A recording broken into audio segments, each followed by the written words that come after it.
এরকম আর কি। সুন্দর। ওই নদীটাই মূলত ইন্ডিয়া বাংলাদেশ ভাগ করছে।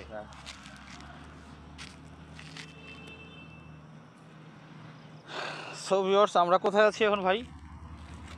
বর্ডারের এখন সোনাহাট স্থলবন্দরের ঠিক অপোজিটেই রয়েছি আমরা।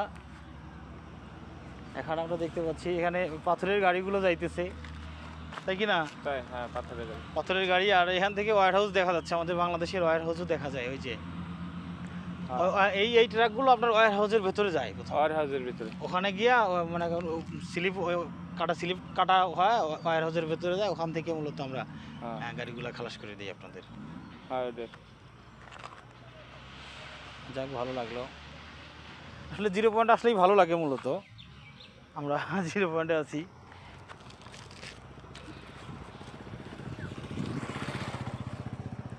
আর এটা হচ্ছে ইন্ডিয়ান ওয়্যার হাউস না?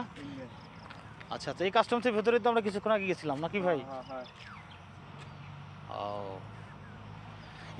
এখানেও তো C&F আছে। ওই যে চেয়ার টেবিলে গুলো বসে আছে, ওগুলো মূলত C&F এর কাজ করতেছে। আর এখানে বিজিবি চেকপোস্ট আছে। আমরা যখন ওই আপনার করি, কি বলে, এক্সপোর্ট করি, তখন এই যে ব্রিজের উপরে আসি আমি নিজে। আমার এখানে অনেক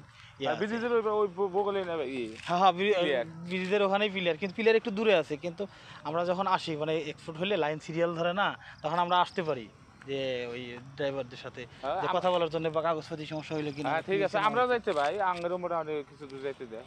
আচ্ছা আচ্ছা, গাড়ি খারাপ হলে যাইতে দেয়। হ্যাঁ, গাড়ি খারাপ হলে আপনার ওই যে একজন মিস্ত্রি থাকে আর একজন আপনার মিস্ত্রি হেল্পার থাকে, তাই না? দুইজনে চলে যায়। এইটাই ঠিকঠাক করলে তেল যখন আবার শেষ হয় তখন আবার যাইতে দেয়। আপনি গেছেন কি এমনিতেই? আমি লোক পাঠাই, আমি যাই না। আচ্ছা আচ্ছা, আপনারা বস মানুষ। যাক,